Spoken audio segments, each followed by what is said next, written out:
حضرت مریم کون تھی؟ حضرت مریم حضرت عیسیٰ علیہ السلام کی والدہ ہے. عورت نبی نہیں ہوتی، اس لیے آپ نبی نہیں ہیں، تو ولیہ ہوئی. ٹھیک ہے، تو ولیہ ہیں.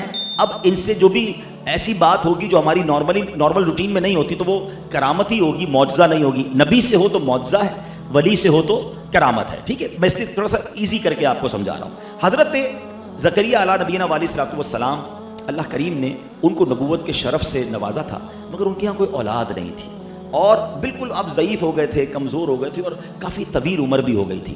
اب آپ کے بارے میں آتا ہے کہ آپ کے دل میں بڑی تمنا تھی کہ مجھے اللہ کریم بیٹا عطا فرمائے.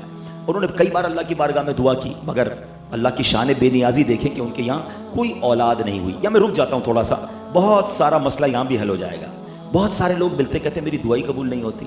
میں تو نماز بھی پڑھتا ہوں، میں مزار پہ بھی جاتا ہوں، میں نے مکے مدینے میں بھی دعا کی، میں نے فلاں بزرگ سے بھی دعا کروائی. اللہ کے بندو، ہم تو بندے ہیں نا، ہیں یہ تو اللہ کے نبی ہیں اور برسوں دعا کی ہے، مگر ان کی دعا یا ان کو اولاد نہیں ملی، مگر ان کی زبان پر شکوہ نہیں تھا. اس کا مطلب کیا ہوا کہ اللہ کریم کی بارگاہ میں اپنے نیک بندوں کو آزمایا جاتا ہے. دو باتیں ہمیشہ یاد رکھو، ایک تو رب پر بھروسہ کرو نا. کئی بار میں نے یہ اگزامپل دی ہے کہ ہم اپنے بچے کو بہت سارے موقعوں پر اس کی پسند کی چیز نہیں دلاتے، وہ رو رہا ہوتا ہے. کبھی گلا خراب ہو تو آئس کریم نہیں کھلاتے. کیوں نہیں کھلاتے؟ یار آئس کریم کھلائیں گے تو اور خراب ہو جائے گا، حالانکہ وہ رو رہا ہے. تو جب مجھے باپ ہو کر پتا ہے کہ بچے کو کب کیا دینا ہے، میرے مالک کو نہیں پتا مجھے کب کیا دینا ہے. اگر وہ نہیں دے رہا، میں رو رہا ہوں وہ نہیں دے رہا، تو بھروسہ کرو نا کہ یہی میرے حق میں بہتر ہے. یہ مل تو جائے گا مگر بگڑ جاؤں گا، تباہ نہ ہو جاؤں، میرے لیے خامی نہ ہو کہیں اس میں. تو اب ایک تو بھروسہ. دوسری بات، اتنی پیاری روایت ہے کہ جب دعا میں تاخیر ہوگی تو دل نہیں ٹوٹے گا. وہ کیا ہے کہ روایتوں کا مضمون ہے کہ اللہ کے حبیب علیہ السلام فرماتے ہیں کہ جب کوئی اللہ کا نافرمان فاسق فاجر دعا کرتا ہے نا، تو اللہ فرشتوں سے فرماتا ہے اس کا کام جلدی کر دو، مجھے اس کی آواز پسند نہیں ہے. اور جب اللہ کا کوئی پیارا دعا کرتا ہے نا، تو اللہ فرشتوں سے فرماتا ہے اس کا کام نہ کرنا، اس کو اور مانگنے دو، مجھے اس کا مانگنا پسند آ رہا ہے. اب سچ بتاؤ نا، میں ایک بار دعا کروں اور اللہ فرشتوں سے فرما دے کہ میرے بندے کا مانگنا پسند آ رہا ہے، اس کو اور مانگنے دو. ارے نہ ہو میری کوئی آرزو پوری، اگر میرے رب کو میرا مانگنا ہی پسند آ گیا تو اس سے اچھی میری زندگی وصول ہو گئی نا. تو بھروسہ کیا کرو رب پر، جلدی نہ مچایا کرو، شکوے نہ کیا کرو. میں حضرت زکریا اللہ کے نبی کی بات کر رہا ہوں، زندگی گزر گئی دعا مانگتے ہوئے، یا اللہ اولاد دے دے، نیک بیٹا دے دے، اولاد نہیں ہوئی. اب ایک بار حضرت زکریا نے کیا دیکھا کہ بی بی مریم، ان کی ایک محراب تھی جہاں وہ عبادت کرتی تھی بیت المقدس میں. وہ وہاں گئے تو انہوں نے دیکھا کہ سردیوں کے اندر گرمیوں کے پھل، یا گرمیوں میں دیکھا تو ان کے پاس سردیوں کے پھل تھے. کہا مریم یہ پھل کدھر سے آئے؟ کہا اللہ کی طرف سے آئے، اللہ کی طرف سے مجھے رزق ملتا ہے. پھل آ جاتے تھے محراب کے اندر. اب مثال کے طور پہ گرمیوں کے اندر جو ہے جو آم ہوتے ہیں، اگر کسی کو دسمبر کے اندر آم تازے تازے ملنا شروع ہو جائیں، اب تو خیر فریج میں رکھ دیتے ہیں لوگ، لیکن نارملی تو پاسبل نہیں نا. اب حضرت زکریا نے کیا شاندار استدلال کیا، کیا خوبصورت نتیجہ نکالا کہ مریم کے پاس اس محراب میں بے موسم کے پھل آ رہے ہیں، تو میرا بھی موسم اولاد کا تو نکل گیا ہے، عمر تو بہت بڑھ گئی ہے، لیکن اگر اسی محراب میں جا کے میں بھی اللہ سے دعا کروں تو کیا معلوم اللہ مجھے بے موسم میں بیٹا عطا فرما دے.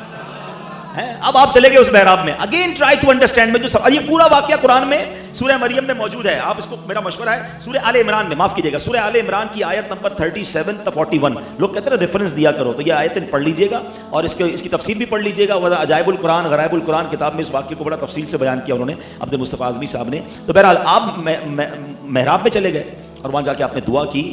اللہ اکبر. اللہ کریم سے دعا کیا کہ اے اللہ تو بے موسم کے پھل دینے پر قادر ہے، میری عمر بھی بڑھ گئی ہے، موسم تو نہیں بچا اولاد کا، اے اللہ تو مجھے اولاد عطا فرما دے. اللہ پاک نے کیا کرم فرمایا، حضرت زکریا کو اس بڑھاپے میں بیٹے کی خوشخبری بھی عطا فرمائی اور خود رب نے بیٹے کا نام بھی عطا فرمایا. نام یحییٰ رکھا اور اس بچے کو بھی نبی بنا دیا. اگین دعا کہاں کی؟ محراب میں. اچھا، 2-3 مسئلے حل ہو گئے ہیں، ایک مسئلہ حل نہیں ہوا اس ایک واقعے سے. پہلا مسئلہ تو حل کیا ہوا کہ دعا میں گھبرانا نہیں ہے، تاخیر ہو جائے تو اللہ پر بھروسہ رکھنا ہے. دوسرا مسئلہ یہ حل ہوا کہ حضرت مریم کون ہے؟ ولیہ ہیں. بے موسم کے پھل آنا کیا ہے؟ کرامت ہے نا. تو کرامت کا ثبوت مل گیا قرآن سے. اچھا اب آ جاؤ، حضرت زکریا تو اللہ کے نبی ہیں، کہیں سے بھی دعا کر لیتے.